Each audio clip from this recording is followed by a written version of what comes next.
자, 우리 시간 성경 말씀 갈라디아서 4장 19절과 빌립보서 2장 5절부터 8절까지 읽겠습니다.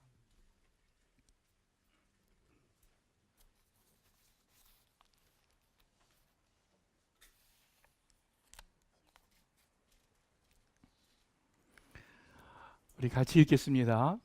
나의 자녀 여러분, 나는 여러분 속에 그리스도의 형상이 이루어지기까지 다시 해산의 고통을 겪습니다.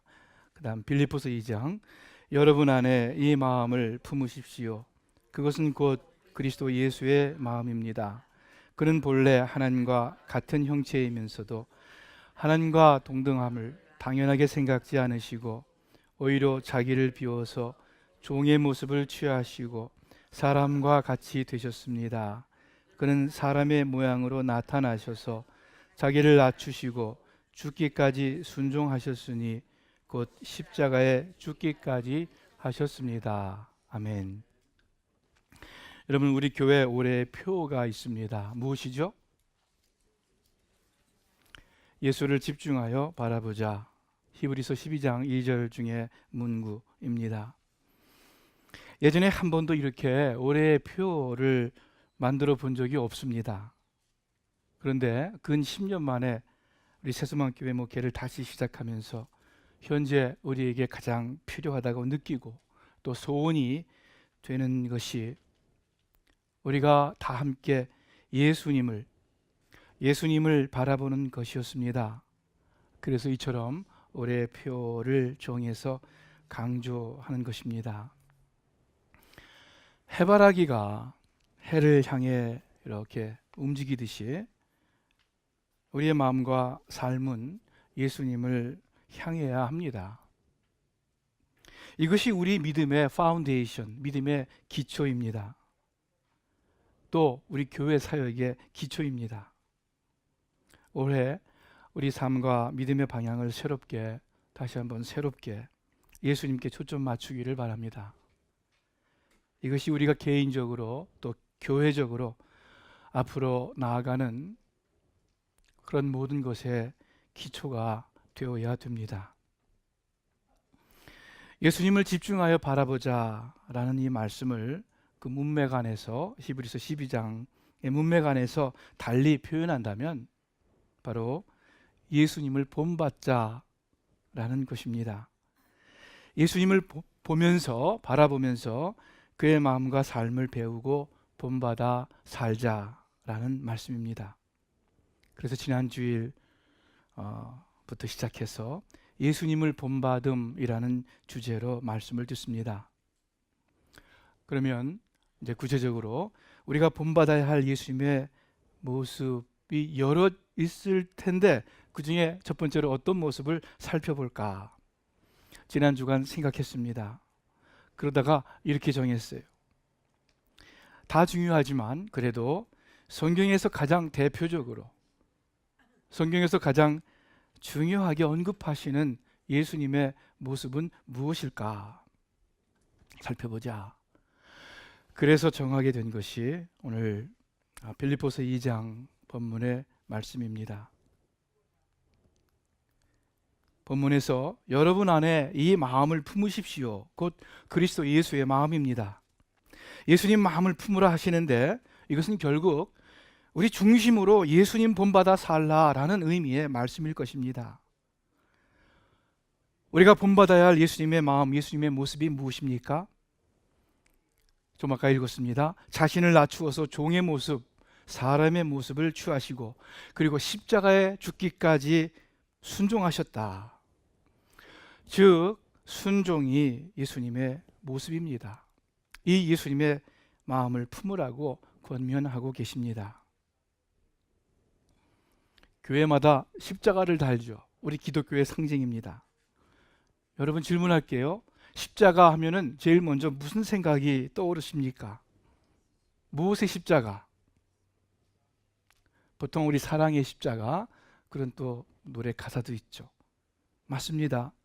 우리의 죄를 대신하여 짊어지신, 우리를 구원하신 사랑과 희생의, 사랑의 십자가입니다. 그러나 여러분, 오늘 아침 말씀드리는데 이 사랑의 십자가보다 더 중요한, 더 근원적인 의미가 또 있습니다. 그것은 순종의 십자가입니다. 예수님께서 십자가를 지신 것은 우리를 사랑하셔서 우리의 죄를 담당하신 것이지만, 그보다 먼저 하나님께 대해서 하나님의 뜻에 순복하신 순종의 십자가입니다. 예수님께서 십자가를 지시기 전에 겟세마네 동산에서 가장 피땀을 흘리면서 애쓰면서 기도하셨어요.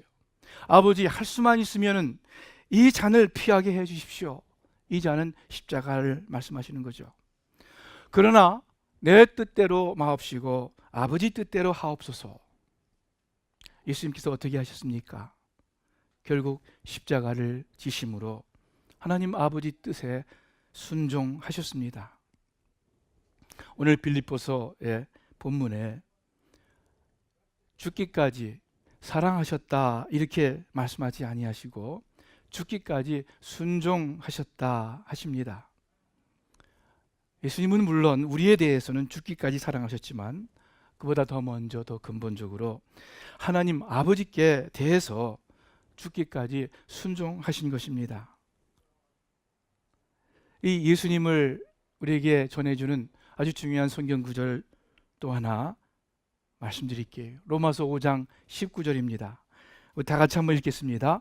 한 사람이 순종치 않음으로 많은 사람이 죄인이 된 것 같이 한 사람의 순종으로 많은 사람이 의롭게 될 것입니다. 여러분, 첫 번째 한 사람이 누구예요? 몇 사람밖에 대답을 못 하시는 것 같아요. 쉬운 문제일 것 같은데, 아담이죠. 우리의 뭡니까? 조상 아담. 두 번째 한 사람은 누구예요? 예수님이시죠. 인류의 대표로 아담과 예수님을 대비시키시면서 아담은 순종치 아니한 사람으로, 예수님은 순종하신 분으로 말씀합니다. 한마디로 아담이 불순종의 사람이라면 예수님은 순종의 사람입니다. 십자가에서 죽기까지 순종하신 분입니다. 이와 같이 예수님의 삶을 가장 잘 특징 짓는 것은 순종이에요. 하나님께 순종하신 예수님이십니다. 그러므로 여러분과 제가 예수님을 본받자 할 때에 우리가 첫 번째로 순종을 배우고 본을 받습니다.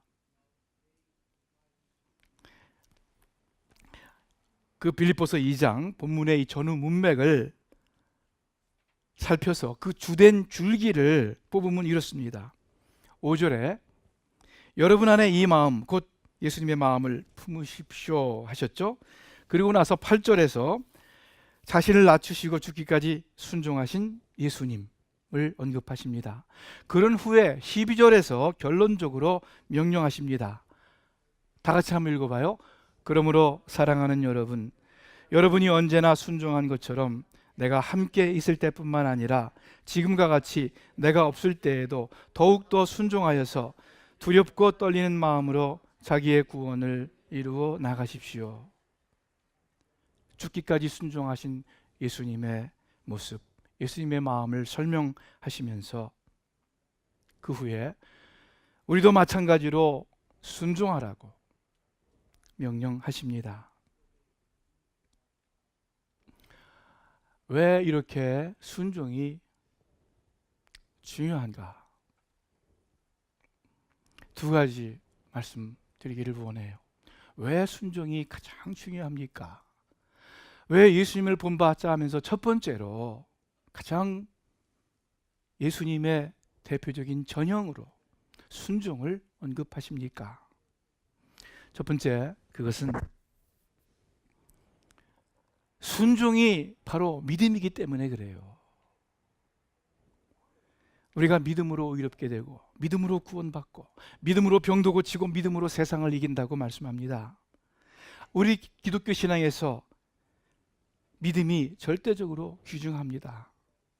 그런데 그 귀중한 믿음이 무엇입니까? 무엇을 의미합니까? 다른 말로 성경에서 믿음은 그 믿음의 다른 그러나 동의어 가장 비슷한 말이 무엇입니까? 예전에 한국교회에서요, 아마 수십 년 전을 의미합니다. 예전에는 믿음 하면은 주로 교회 열심히 나가고 기도하고 헌금하고 봉사하고 등등 교회 활동을 부지런히 하는 것과 동일시하는 경향이 있었습니다. 그렇게 충성하고 섬기고 말씀대로 바르게 사는 것이 믿음이고 그런 믿음으로 하늘나라 간다고 생각했습니다. 이를테면요, 옛날에는 제가 어렸을 때 한국 교회에서 뭐 구원이니 거듭났냐는 이러한 이야기를 별로 많이 못 들었어요. 그러다가 1970년대에 들어와서 CCC나 뭐 내비게이터 이런 선교 단체를 통해서 구원, 거듭남을 이야기하고 또 사형리를 가르치고 그럴 때 기성교회에서 아주 상당히 새롭고 신선한 충격을 받았습니다. 여러분, 구원에 대한 바른 지식 없이 그냥 열심히 봉사하는 것을 강조했던 그러한 시대가 있었어요. 그러한 과거의 한국 교회는 예수님이 책망하셨던 바리새인들처럼 율법적으로 흐를 소지가 많았습니다. 자기의 자기 행위를 내세우느라 하나님의 은혜를 가리게 되는 그러한 경향이 있었음을 부인할 수 없습니다. 그러다가 이런 율법적이고 행위 중심적인 모습에 반대하여서 믿음을 행위와 구별시키는 교회들이 생겨났습니다. 믿음을 강조하면서 행위를 중요시하지 않습니다. 이전에 한국 교회가 믿음을 교회 활동 또는 행위와 동일시하였다면 요즘에는 적지 않은 교회들이 지나칠 정도로 믿음을 행위로부터 떼어놓으려고 합니다. 떼어놓을 뿐만이 아니라 한 걸음 더 나아가 믿음을 행위와 반대되는 것으로 여기고 취급합니다. 이것도 잘못이에요. 과거의 오류에 맞서는 또 다른 오류입니다. 믿음과 행위를 분리시키는 것은 이원론으로 육체와 영혼을 구별하였던 당시 헬라 철학이나 초대교회의 이단인 영지주의를 따르는 것이지 하나님께서 신구약 성경을 통해서 우리에게 가르쳐 주신 것이 아닙니다. 이런 경향의 교인들은 믿음이 외면적 행위가 아닌 내면적 깨달음임을 강조하면서 맞는 것 같아요. 그러나 믿음을 신령한 지식, 어떤 깊은 영적 지식으로 해석하려고 합니다. 복음을 강조하면서 복음에 깊이 들어간다 하면서 결국 복음의 교리와 이론, 지식에 머물러 있지 실제 마음과 삶을 변화시키는 그러한 복음의 능력을 체험하지 못하고 그러한 복음의 능력과 거리가 먼 경우가 솔직히 허다합니다. 믿음에 대한 우리 한국교회의 잘못된 두 가지 경향을 말씀드렸습니다. 열심히 봉사하고 그래서 상급받는 율법적인 경향, 반대로 행위를 부정하거나 경히 여기면서 믿음의 깨달음만을 일방적으로 강조하는 지식적인 경향. 그러면 여러분, 참 믿음은 무엇이겠습니까? 성경에서 믿음의 동의어 가장 비슷한 말은 무엇일까요? 요한복음 3장 36절 우리 스크린 보시기 바랍니다. 제가 읽을게요. 아들을 믿는 사람에게는 영생이 있다. 그러나 아들에게 순종하지 않는 사람은 생명을 보지 못하고 도리어 하나님의 진노를 받게 된다. 잘 보세요. 예수님을 믿는 사람에게는 영생이 있고 믿지 않는 사람에게는 영생이 없다. 이렇게 표현하시지 않고 믿는 사람에게는 영생이 있고 순종치 아니하는 자에게는 영생이 없다라고 말씀하십니다. 여러분, 믿음의 반대말이 믿지 않음, 불신이 아니라 순종치 아니함, 불순종이라고 말씀하십니다. 믿음의 반대어가 불순종이면 그럼 믿음의 동의어는 무엇입니까? 믿음의 동의어는 무엇입니까? 순종이죠. 여러분, 믿음의 가장 비슷한 말은 순종입니다. 히브리서에도 같은 맥락에서 불순종이 불신앙이라고 말씀하고 있습니다. 우리 사랑하는 스마교 식구 여러분들, 우리가 바로 알아야, 바른 지식이 있어야 바로 믿는 것 사실입니다. 그럼에도 불구하고 우리 기독교 믿음의 동의어는 지식이 아닙니다. 바른 지식이 아니에요. 깨달음도 아닙니다. 또한 우리 속에 참 믿음이 있으면 행동으로 나옵니다. 맞습니다. 그럼에도 불구하고 믿음에 비슷한 말이 행위는 아닙니다. 성경에서 믿음에 가장 비슷한 말은 순종이에요. 순종이 믿음이에요. 가장 양심적인 차원에서의 믿음이 순종입니다. 믿음의 본질은 무엇을 이해하거나 아는 것이 아닙니다. 영지주의처럼 신령한 영적 지식을 깨닫는 것이 아닙니다. 심지어 뜨거운 신념과 확신도 아닙니다. 열심과 봉사의 행위도 믿음이 아닙니다. 물론 그러한 것들을 통해서 나타나고 또 필요하고 중요합니다. 그러나 그것이 믿음의 본질은 아닙니다. 믿음의 가장 본질적인 모습은 순종의 마음이고, 그리고 이 자세로부터 나오는 삶의 모습입니다. 히브리서 5장 8절에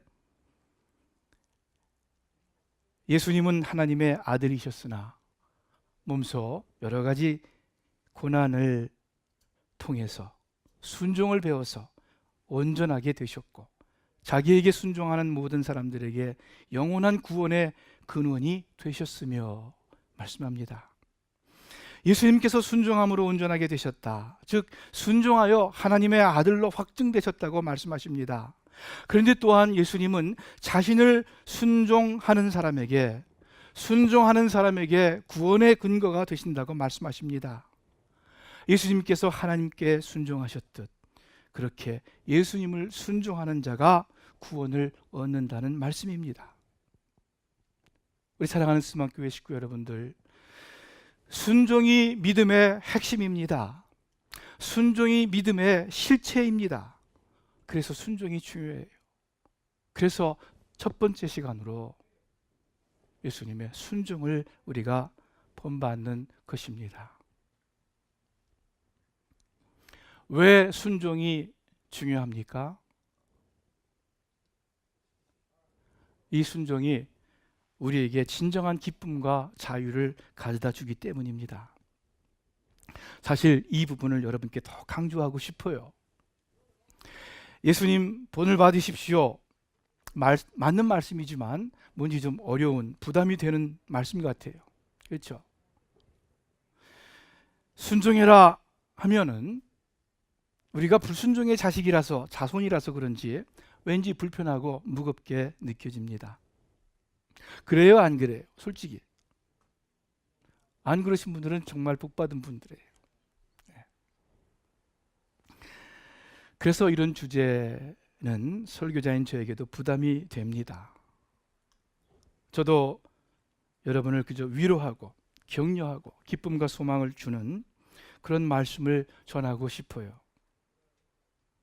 성경 구절 한번 보세요. 고린도후서 1장 24절 제가 읽습니다. 우리가 여러분의 믿음을 주관하려는 것이 아닙니다. 오직 여러분의 기쁨을 돕는 자가 되려는 것입니다. 이것은 여러분이 믿음에 서 있기 때문입니다. 제가 설교자로서, 세수만교회 목회자로서 늘 중요하게 생각하고 또 따르고자 애쓰는 말씀입니다. 이 시간 이 말씀처럼 여러분의 기쁨을 위해서 말씀을 전하는 것입니다.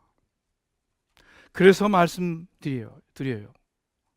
너무나도 확실한 것인데 이 세상에서 환경을 초월해서 우리들에게 진정한 기쁨과 자유를, 평안을 가져다 주는 것 한 가지 있는데 그것은 다름 아닌 순종입니다.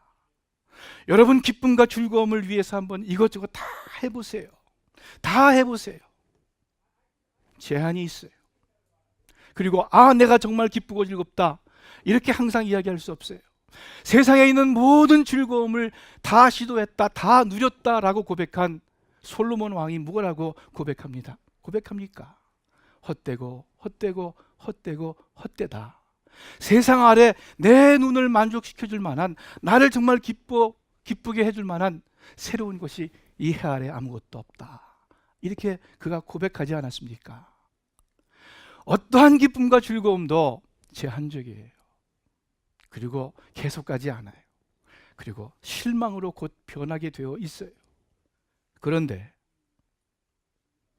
환경을 초월해서 어떠한 조건에서든지 우리에게 진정한 기쁨과 평강과 자유함을 가져다 주는 비결이 특별히 우리 그리스도인들에게 순종입니다. 찬송가 449장 우리 이따 부를 거예요. 예수님 따라가며 복음 순종하면 우리 행할 길 환하겠네. 의지하고 순종하는 길은 예수 안에 즐겁고 복된 길이로다. 이 작사자는 주님의 말씀의 영감을 받았음에 틀림없습니다. 순종이 복된 길이다 했는데 이 예수님의 말씀이에요. 예수님께서 순종하는 자가 받는 복에 필적하는 복이 없다고 말씀하셨습니다. 누가복음 11장에 보니까 예수님께서 말씀을 전하시는데 어떤 여인이 큰 소리로 이렇게 얘기합니다. 당신을 낳아서 기른 그 분은 참 복된 분입니다. 그러니까 예수님께서 대답하세요. 그래? 하나님의 말씀을 듣고 지키는 사람이, 순종하는 사람이 더 복 있는 사람이다. 이렇게 대답을 하십니다. 메시아의 어머니가 되는 것보다, 인류의 구세주의 어머니가 되는 것보다 더 복된 것이 하나님 말씀 지키는 거래요. 여러분, 내 자녀가 좋은 대학 가면은 부모가 기쁘고 자랑스럽죠? 만일 자녀가 대통령이 된다면은 대단히 그 부모는 기쁘고 즐거울 거예요. 영광될 거예요. 그런데 분명히 예수님께서 말씀을 하시는데 메시아의 어머니, 부모가 되는 것보다도 하나님 말씀을 지키고 순종하는 것이 더 복이 있다. 더 복된 사람이다. 말씀하십니다. 순종한 자에게 주시는 그 복이 얼마나 큰지 모릅니다. 십자가 지시기 전에 유월절 식사를 하시면서 예수님께서 여러 말씀으로 제자들을 가르치셨습니다. 내가 이것을 너희에게 말하는 것은 내 기쁨이 너희 안에 있어 너희 기쁨을 충만하게 하려는 것이다. 주님의 기쁨을 우리 안에 충만하게 주신다 하셨는데 어떻게 해요? 바로 전절에 내가 아버지의 계명을 지켜 순종하여 그의 사랑 안에 거하는 것 같이 너희도 내 계명을 지키면, 순종하면 내 사랑 안에 거하리라. 이를 통해서 예수님의 기쁨이 내 안에 충만해진다는 말씀입니다. 우리 새소만 교회 시룩 여러분들, 여러분 이 기쁨을 아세요? 이 기쁨을, 이 순종의 기쁨을 아십니까? 한번 트라이 해보세요. 트라이 해보세요. 너희는 여호와의 선하심을 맛보아 알지어다. 시편에서 말씀하고 있어요. 주님 주시는 기쁨과 은혜를 얻으려고 부흥회, 어떤 집회, 어떤 세미나 등을 찾아다닙니다. 이 교회 저 교회 돌아다니기도 합니다. 그러나 주님이 주시는 기쁨은 꼭 어떤 장소나 어떤 모임에 국한된 것 아닙니다. 한결같은 기쁨, 샘솟는 기쁨, 순종에 있습니다.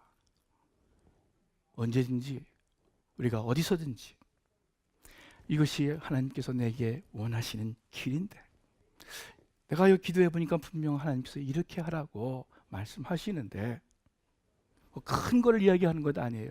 내 소소한 삶 속에서, 인간관계 가운데에서 이렇게 하는 것이 하나님의 말씀인데 내가 순종해야지, 내가 한번 힘들더라도 따라봐야지. 여러분 트라이 해보세요. 실천해 보시기를 바랍니다. 내 기쁨이 너희 안에 있어 너희 기쁨이 충만케 되리라. 이 예수님의 약속이 이루어질 거예요. 이런 순종의 기쁨은 이 세상에서 그 예를 찾기가 쉽지 않습니다. 왜냐하면 하나님이 주시는 기쁨이기 때문에 그래요. 그러나 이것을 실천해 본 사람은 압니다. 누구나 압니다.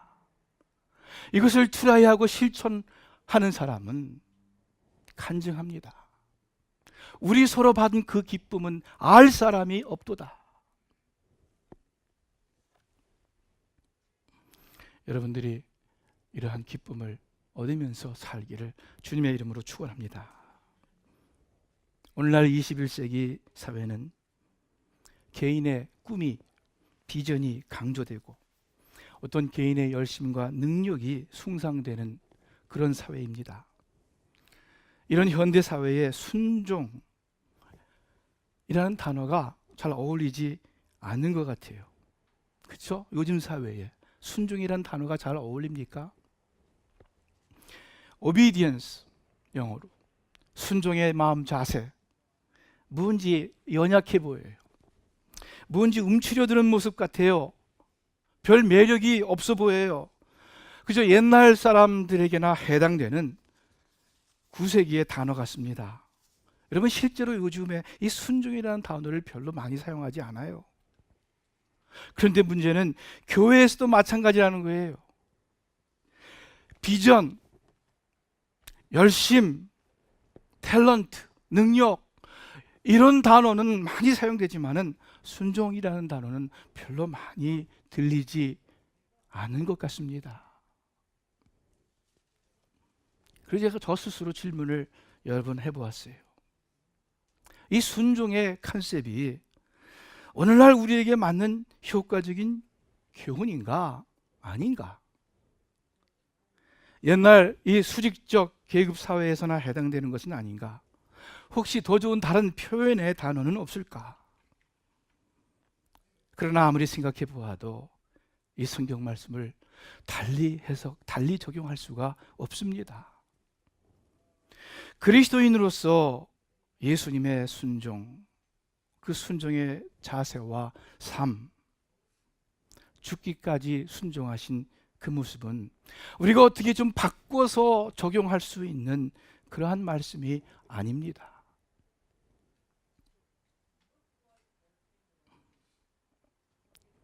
사람의 병이 순종하지 못하는 거예요. 원래 우리가 불순종의 사람들입니다. 아까 로마서 5장 19절에 읽었죠.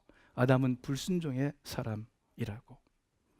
아담의 후손으로서 이 육신의 무은지 불순종의 DNA를 물려받았습니다. 여러분, 어린 아기들인데도 아무도 가르치지 않았는데도 괜히 고집피고 말 안 듣는 그러한 기질을 다 가지고 있어요. 우리 한국 속담에 하던 일도 뭐예요? 멍석 깔아놓으면 안 한다 하는 속담이 있어요. 잘 하다가도 해라 그러면 괜히 틀려가지고 안 한다는 거예요. 왜 그래요? 이 불순종의 DNA가, 기질이 남아있어요. 그런데 여러분, 그것이 다가 아니잖아요. 그것이 끝이 아니잖아요. 예수님을 믿으면 성령으로 거듭난다 말씀합니다. 다시 태어납니다. 우리가 원래 아담을 따라서 육신으로 태어났는데 그러다가 어느 날 예수님 믿고 예수님을 따라서 다시 태어납니다. 태어났습니다. 고린도후서 5장 17절 유명한 말씀. 누구든지 그리스도 안에 있으면 그는 새로운 피조물입니다. 옛것은 지나갔습니다. 보십시오. 새 것이 되었습니다. 새 것이 되었대요.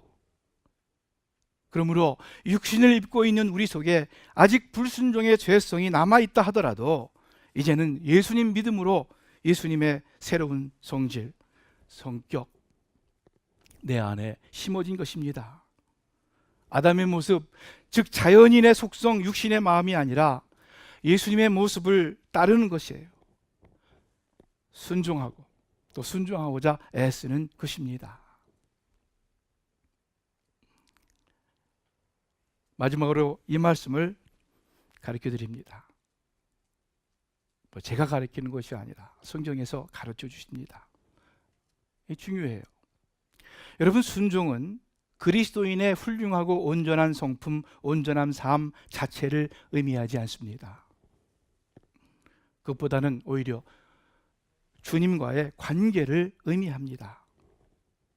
즉, 순종은 천지 만물을 창조하신 하나님에 대한 우리 인간의 근본적인 마음 자세를 이야기합니다. 그리스도의 복음에 대한 우리의 자세를 말합니다. 순종은 실천, 준행을 포함하지만 꼭 같지는 않습니다. 실천의 정도보다는 어떤 방향성입니다. 마음 자세입니다. 마음은 원이로되 육신이 약하구나. 이것은 순종하고자 하는 사람에 대한 말씀이에요.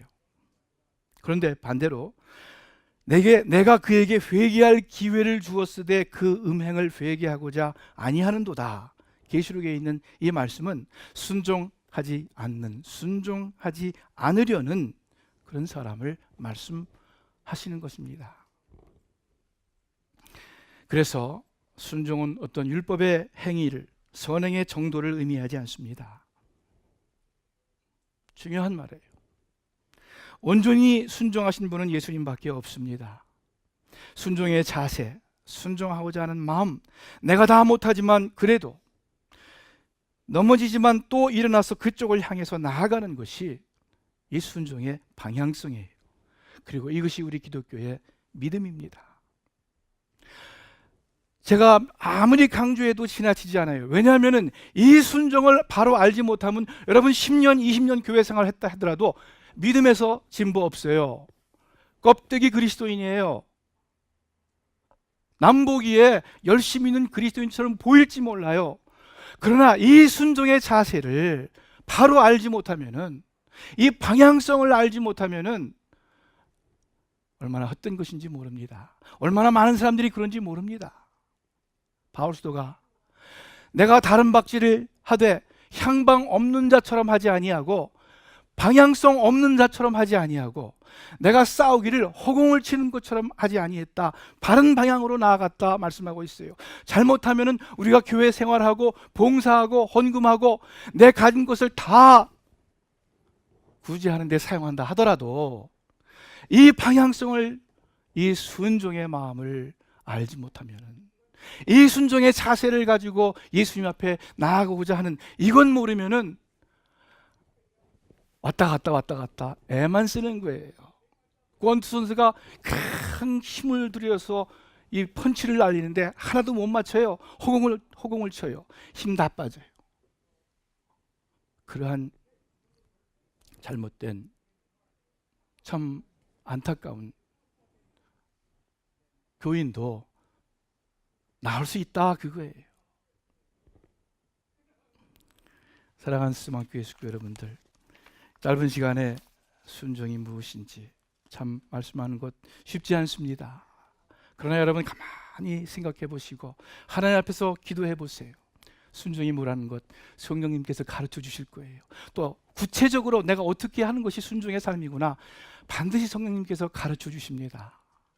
그것에 따라서 순종하는, 그래서 한없는 기쁨과 평강과 자유를 누리시는, 또 전하는 우리 모두가 되기를 주님의 이름으로 축원합니다. 기도하겠습니다. 하나님 아버지, 좀 중요한 말씀 들었습니다. 또 귀한 말씀 감사를 드립니다. 우리에게 바른 방향과 바른 표대를 보여주신 것, 그 예수님의 본으로 인해서 하나님께 감사를 드립니다. 주님, 그러나 저희들 눈이 있어도 보지 못하고 귀가 있어도 듣지 못하고 마음으로 생각하지 못한다 하지 않으셨습니까? 오직 성령께서만이 이것들을 가르쳐 주신다고 하지 않으셨습니까? 저희들 기도합니다. 주의 성령님께서 우리 한 분 한 분의 마음을 깨우쳐 주시고 붙잡아 주시옵소서. 그래서 늘 주님의 말씀에 귀를 기울이면서 그리고 순종하면서 또 살아갈 수 있도록 도와주시옵소서. 예수님의 이름으로 기도합니다. 아멘.